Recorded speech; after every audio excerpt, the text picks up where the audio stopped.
사람들이 자신의 눈 속에 있는 들보는 보지 못하고 남의 눈 속에 있는 티를 본다 이렇게 말하죠. 쉽게 말하면 조그만 티눈이 조그만 이 먼지가 남의 눈에 들어가면 그거는 우리가 잘 보지 못합니다. 그런데 이상하게도 사람은 남이 뭔가 잘못하거나 남의 흠을 잘 집어내는 그런 인사들이 있습니다. 반대로 자기에게 주어져 있는 그 어떤 약점 혹은 뭔가 부족한 것들은 잘 보지 못하는 그런 면이 우리 사람에게 있다는 거죠. 오늘 본문에서 말하는 그 말씀이 그겁니다. 내 눈 속에 있는 들보는 보지 못하고 어찌하여 남의 눈 속에 있는 티를 너희가 보고 지적하느냐 이렇게 말하죠. 더 쉽게 말하면 우리 눈에는 속눈썹이 있습니다. 그래서 항상 우리 눈앞에는 이 속눈썹이 우리 눈앞을 가리고 있습니다.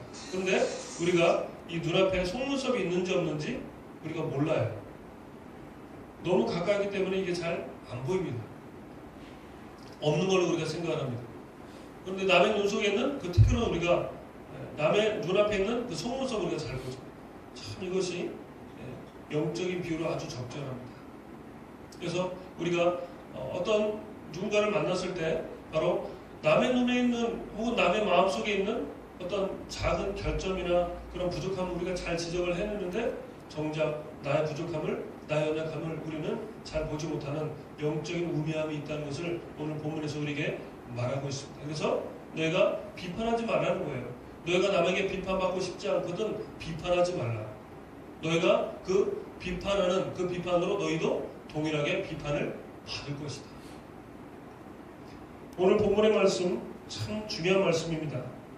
교회 안에서도 우리가 믿음으로 이렇게 남에게 칭찬과 긍정말을 하는 사람이 있고 반대로 다른 누군가에게 이렇게 약점을 잘 지적하고 뭔가 부족함을 잘 이렇게 집어내는 사람이 있다. 이게 두 부류로 나눌 수가 있습니다.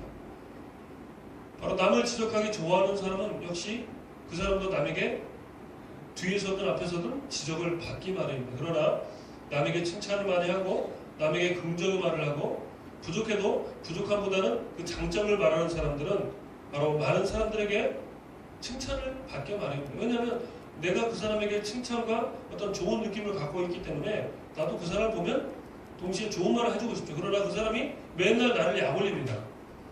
나에게 뭔가 좋지 않은 말을 해요. 그게 농담이다. 그러면 나도 어떻게 해요? 사람은 주는 대로 받게 되어 있습니다.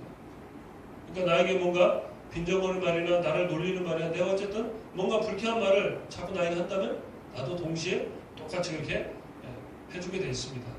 표정으로 나가게 되어 있죠. 자, 그래서 우리가 이러한 실험이 있습니다.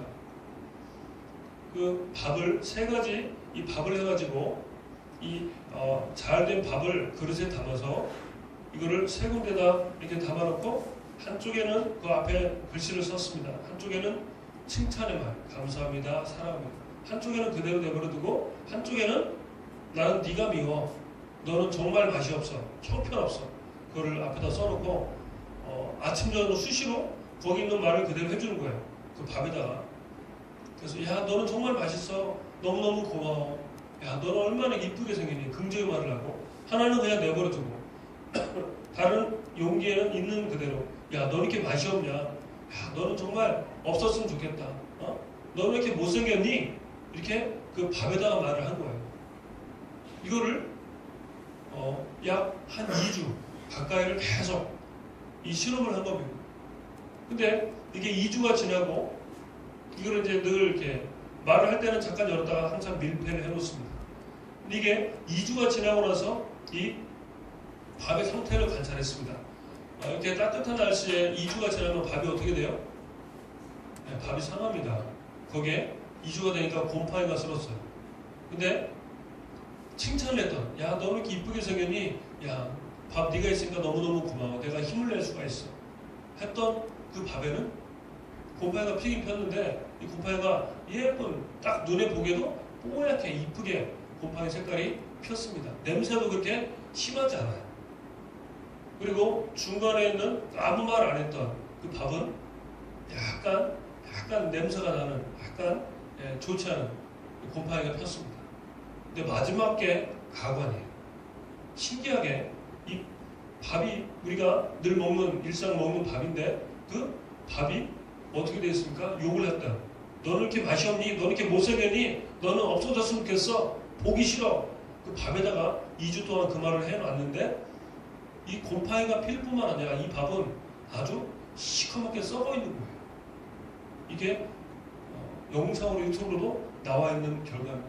그러니까 이 말을 못 알아듣는 어떤 면에서는 생명이 없는 이 밥, 그죠? 밥통에 이렇게 삶아낸 밥도 긍정의 말과 부정의 말을 그대로 알아듣는 겁니다. 참 신기하죠?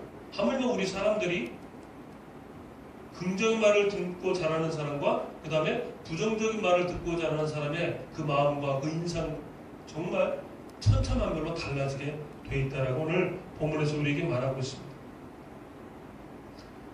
오늘 본문에서 보면 너희는 어찌하여 내 눈 속에 있는 들보를 너희가 깨닫지 못하느냐.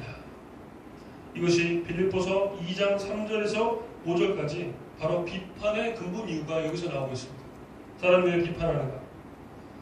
아무리든지 다툼이나 허영으로 하지 말고 오직 겸손한 마음으로 각각 자기보다 남을 낮게 여기고 각각 자기 일을 돌볼 뿐더러 각각 다른 사람의 일을 돌보아 나의 기쁨을 충만하게 하라. 너희 마음에 이 마음을 품으라고 그리스도 예수의 마음이다. 이렇게 말합니다. 자, 여기서 각각 자기보다 남을 낮게 여기라는 겁니다. 나보다 다른 사람을 더 소중하게 여기라는 거예요. 그러니까 나보다 남을 낮게 더 좋은 사람을 여기지 않고 나보다 남을 더 소중하게 여기지 않으면 더 귀한 존재로 인정하지 않으면 바로 교만한 자, 곧 사람을 비판하고 정죄하게 이르게 된다는 겁니다. 결국 그러니까 다른 사람을 어떤 관점에서 보느냐가 중요한 거예요. 그 사람의 어떤 외모나 그 사람이 가지고 있는 지식이나 그 사람이 갖고 있는 어떤 능력을 보느냐 아니면은 그 사람의 어떤 환경이 아니라 바로 하나님이 주신 하나님의 말씀으로 인해서 바로 하나님이 우리를 사랑하신 것처럼 우리도 서로 사랑하라 했잖아요. 그러니까 주님의 마음으로 사람을 바라보는 바로 이 차이가 가장 크다는 겁니다. 다른 사람을 낮게 여기고 존귀하게 여기고 정말 소중한 존재로 여긴다는 것은 바로 그 사람의 외모나 그 사람이 갖고 있는 어떤 학식 이런 것이 아니라 바로 하나님이 나를 사랑하시고 예수님이 나를 위해 십자가에 죽으신 그 사랑으로 우리가 사랑의 눈으로 십자가의 사랑으로 바라본다면 어떤 누구나 할 것 없이 그 사람의 티나 어떤 약점을 보고 이렇게 그 약점을 지적하는 것이 아니라 바로 그 사람의 마음을 보고 그 영혼을 바라볼 수 있는 그 눈이 열려서 우리는 칭찬과 격려와 사랑의 말을 할 수 있다는 겁니다. 그래서 바로 이것이 너희 안에 이 마음을 품으라고 그리스도 예수의 마음. 우리는 이 예수님의 마음을 품어야 될 줄 믿습니다. 예수님의 마음이 없으면 그렇잖아요. 세상에 많은 사람들 얼굴도 다르고 피부도 다르고 성격도 다르고 가진 것도 다 다른데 그걸로 인해서 세상 사람들은 점수가 우리가 뭘로 이렇게 말할 수는 없지만 다 점수가 매겨져 있는 거 아닙니까? 그걸로 인해서 그 사람을 세상은 대접을 합니다. 그러니까 존귀하게 여김받는 사람도 있고 아주 비천하게 여김을 받는 사람도 있는 거죠. 우리가 그렇다는 거예요. 그런데 반대로 우리가 예수님의 사랑과 예수님의 은혜를 믿고 알고 있다면 그것이 우리의 삶의 기준으로 사람을 바라본다면 우리는 누군가를 향해서 정죄할 수도 없고 그 사람을 비판할 수도 없고 그 사람이 아무리 못나고 정말 얼굴이 형편없을지라도 우리가 그 영혼을 향해서 주님의 눈으로 그 사람을 우리는 바라볼 수 있는 겁니다. 바로 이게 그리스도 예수의 마음인 거죠. 예수님의 사랑을 우리는 알고 있습니다. 고아와 과부를 늘 돌보셨던 예수님을 우리는 알고 있습니다.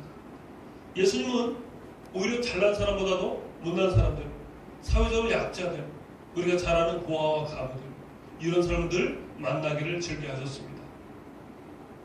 예수님이 볼 때는 당시 대제사장, 서기관, 바리새인들 이런 많은 잘난 사람이 있었습니다. 또 로마 고위 관료도 있었습니다. 이런 사람도 만났지만 예수님은 그런 사람이나 아니면 고아나 과부나 장애인이나 또 어린아이들 이런 사람들도 예수님은 똑같이 한 영혼으로 봤다는 거죠.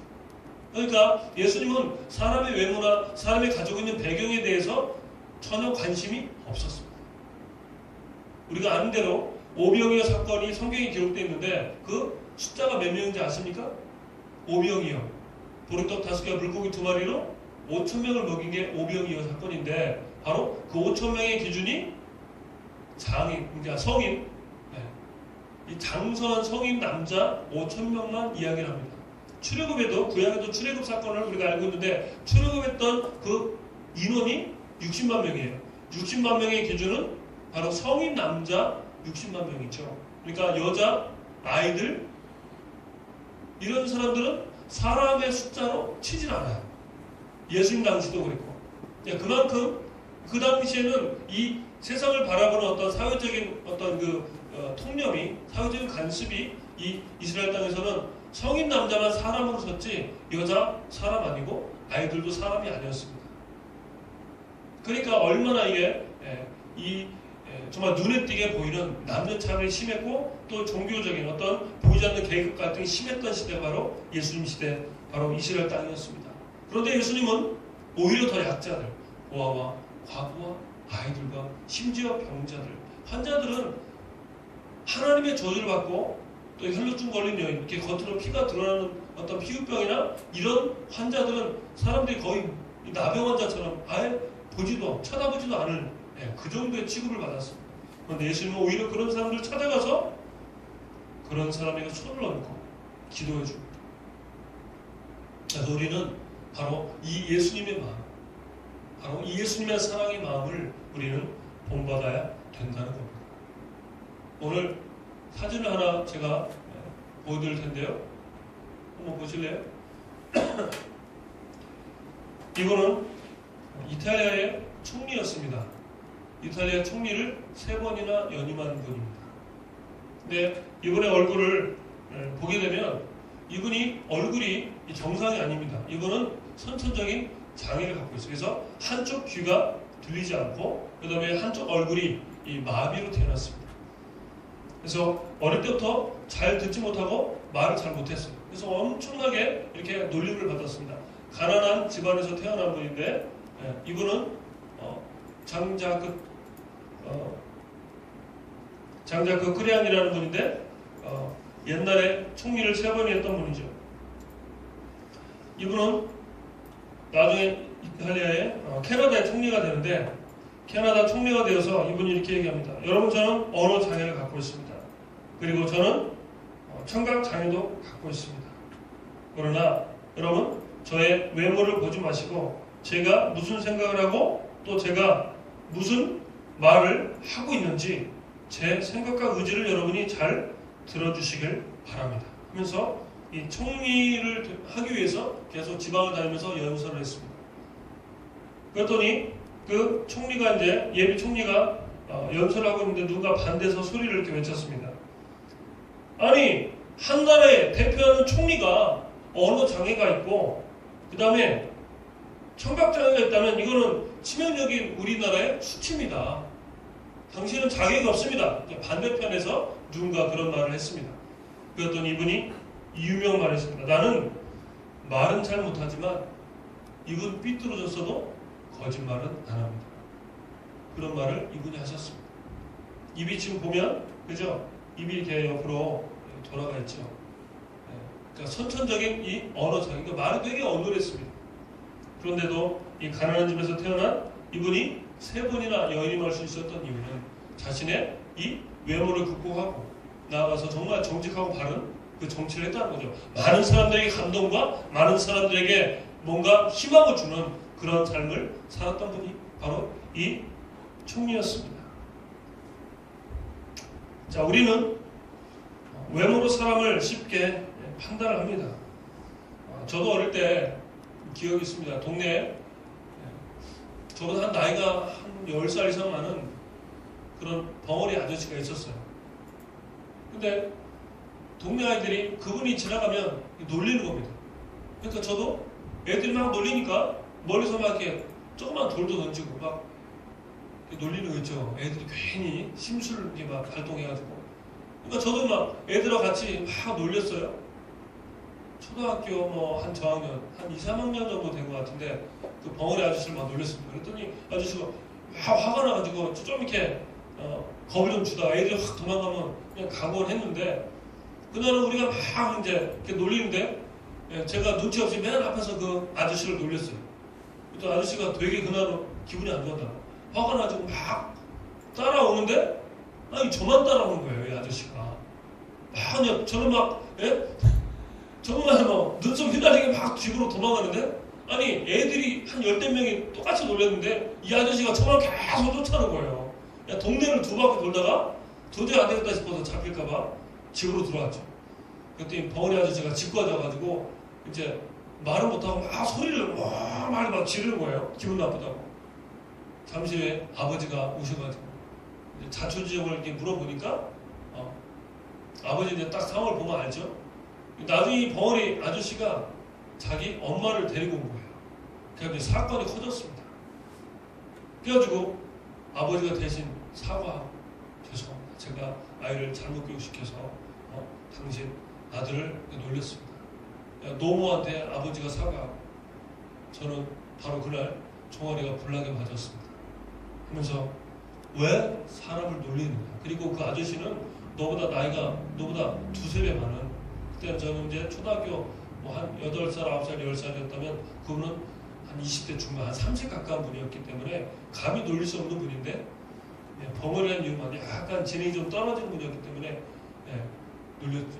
그러니까 이 어린 마음에도 남들이 하니까 남들이 쉽게 하니까 그게 재밌어 보이고 그게 나쁜 건지 알면서도 그냥 남들이 하니까 나도 한번 해봐야지 하는 그 어떤 마음 참 그게 좋지 않은 바로 세상이 주는 바로 사단이 주는 마음 아니겠습니까? 절대 하나님이 주는 예수님의 마음이 아닙니다.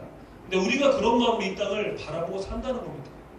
하나님의 마음, 예수님의 마음 우리가 살지 못하면 우리가 남들도 다 그렇게 하는데 적당히 거짓말하고 적당히 사람 속이고 적당히 있는 척하고 하면서 폼 재면서 사는 것 그것이 사람들이 좋아하고 사람들이 부러워하는 일이기 때문에 우리도 있는데 없는 척하는 사람 없습니다. 없는 데 있는 척을 하고 뭔가 많이 모르는데 잘난 척하고 나아가서 좀 내가 볼 때 뭔가 보통 이하다 뭔가 좀 부족해 보인다면 그 사람을 쉽게 지적하고 그 사람을 우리가 약 올리기를 좋아하는 습성이 우리 안에 있다는 거죠. 바로 이것이 죄의 습성입니다. 우리가 이것을 잘 경계해야 된다는 겁니다. 우리가 농담을 할 때 보면 그 사람의 인격을 우리가 알 수 있어요. 사람에게 좋은 어떤 농담한 사람 솔직히 드뭅니다. 사람이 서로에게 농담을 할 때는 서로에게 어떤 이 단점이나 그 사람의 약점을 딱 집어서 얘기를 하죠. 보통 키가 크고 날씬하면 뭐 젓가락이라고 놀리고 그죠? 그래서 그 사람이 뚱뚱하면 돼지니 먹보니 뭐 이렇게 놀리고 그렇죠? 또 눈이 작으면 뭐 면도칼이니 그렇게 놀리고 또 눈이 크면 왕눈이라고 놀리고 키가 작으면 땅딸보라고 놀리고 키가 크면 꺽다리라고 놀리고 어쨌든 우리가 겉으로 보여지는 어떤 그걸로 인해서 사람들을 쉽게 이렇게 이야기를 합니다. 절대 이것이 장점이 아니에요. 뭔가 그 사람의 약점을 가지고 놀리려고 하는 그런 의도가 그 말 속에 숨어 있습니다.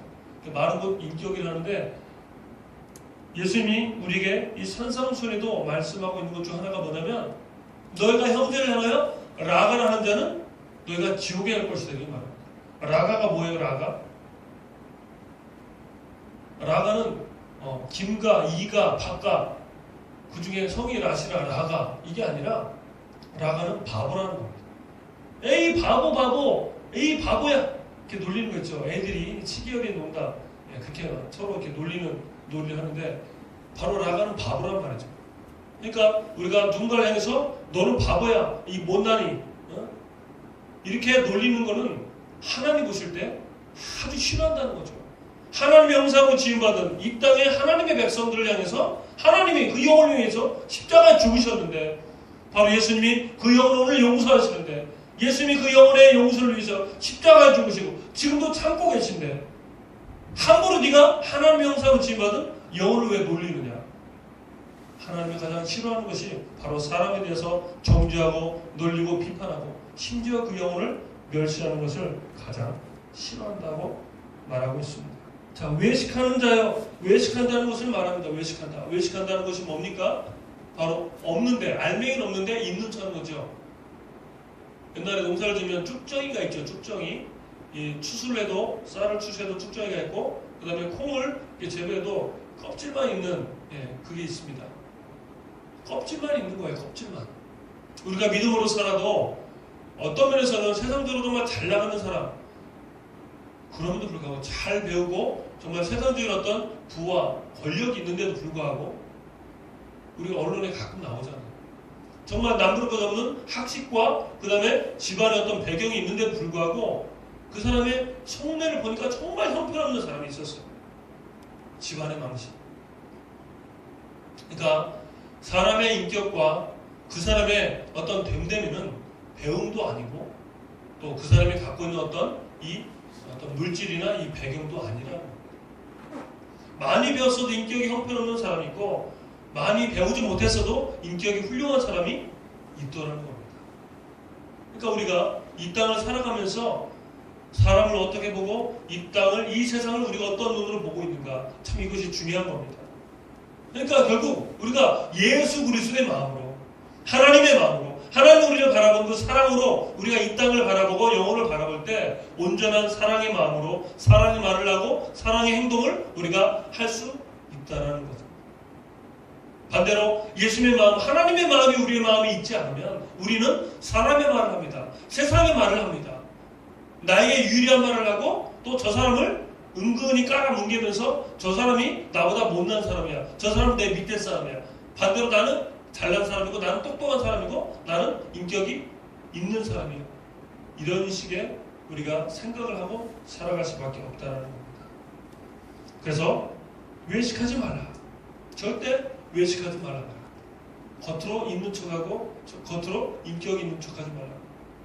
저와 여러분은 바로 거룩한 말, 사랑의 말, 남을 세워주는 말, 칭찬의 말을 하시길 주의 이름으로 축복합니다. 한번 따라해보세요. 말은 나의 인격이다. 말은 하나님의 사랑을 나타낸다. 아셨습니까? 말은 나의 인격이고 내 말을 통해 하나님의 사랑을 나타냅니다. 고로 내가 부정적인 말, 사람을 비판하고 놀리는 말을 하면 하나님의 그런 사람처럼 사람들에게 보여지는 거예요.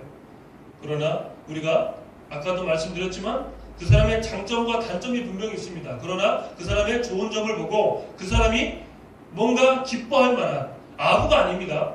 그 사람이 기분 좋게 할 만한 그런 없는 말이 아니라 그 사람의 장점을 이렇게 말해준다면 그 사람이 힘이 납니다. 낙심될 때도 바로 그 말을 듣고 그 사람이 새 힘을 얻습니다. 교회 안에서도 교회 밖에서도 가정에서도 마찬가지죠. 그래서 우리가 사람을 지적하고 그 사람의 약점을 이렇게 파헤치는 것이 아니라 바로 그 사람의 장점이 아무리 없어도 사람은 한 가지 이상 다 장점이 있어요. 하기 때문에 그것을 딱 얘기해 줄 때 그 사람의 마음이 움직여서 바로 우리의 말 한마디를 통해서 그 사람이 하나님을 보게 되는 줄 믿습니다. 그래서 오늘 예배가 끝나고 있다 가면 집에 가면 남편이나 아이들, 자녀를 만날 때 뭐 외모도 좋고 그 마음도 좋고 최고의 칭찬을 한번 해주시길 바랍니다. 최고의 칭찬. 예를 들면 여보, 내가 다시 한번 생각해보니까 오늘 목사님 말씀 들었는데 정말 당신을 통해서 내가 인생을 배웠고 당신을 통해서 정말 하나님의 사랑을 내가 지금도 배우고 있어. 나는 당신을 만난 게 하나님의 큰 선물이라고 생각해. 단점이 많겠죠. 힘든 일도 많았겠죠. 하지만 남편의 좋은 점을 생각하고 남편의 장점을 생각해보면 그런 걸 할 수 있잖아요. 그 사람의 단점이 99개고 단점은 장점은 하나밖에 없어. 그래도 장점이 있는 거거든요. 그러면 그 장점을 보고 거기에 칭찬을 붙이면 이렇게 얘기할 수 있는 겁니다. 그러니까 없는 말을 지어서 아부라는 게 아니죠. 그러니까 우리가 어떤 마음으로 사람을 보고 세상을 바라보고 있느냐, 그게 참 중요한 겁니다. 장점은 한두 개고 이 단점은 수천 가지야. 그러면 수천 가지만 보고 사는 사람 인생이 어떻습니까? 그 단점만 바라보고 그 단점을 남편을 이렇게 빗대어 본다면 남편을 볼 때마다 어떻겠습니까? 지옥이죠. 나한테 잘해준 건 한두 가지밖에 없고 20년, 30년, 50년을 살았는데 이 인간이 나한테 못한 거는 수백, 수천 가지. 뭐 수백, 수천 가지 맨날 꽂고 살아. 안 보고 사는 게 차라리 낫지. 그러니까 바로 그겁니다. 그리스도 예수의 마음.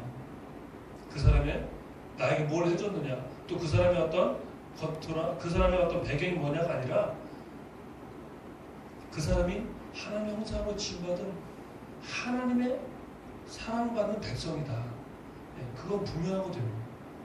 아무리 그 사람이 무슨 전과 식범이라고 해도 하나님이 사랑하는 사람이거든요. 그러니까 그 마음으로 우리가 바라보면 칭찬이 나고 사랑의 말이 나고, 아까 제가 말씀드렸던 당신을 통해서 내가 하나님의 사랑을 배우고 당신이 있음으로 해서 내가 너무 행복합니다. 얘기할 수 있는 겁니다. 할렐루야.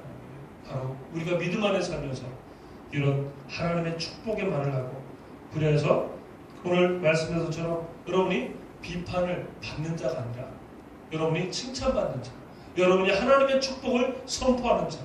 그래서 여러분이 가는 곳마다 많은 사람에게 비판받고 많은 사람이 무시받았던 사람이 우리의 말 한마디를 통해서, 이야, 정말 하나님이 당신을 함께 하시는구나, 하나님이 당신을 통해 큰 일을 하시는구나, 내가 당신을 통해서, 당신의 그 말을 통해서 내가 하나님을 봅니다. 그런 인정받는 복된 삶이 되시길 주의 이름으로 축복합니다.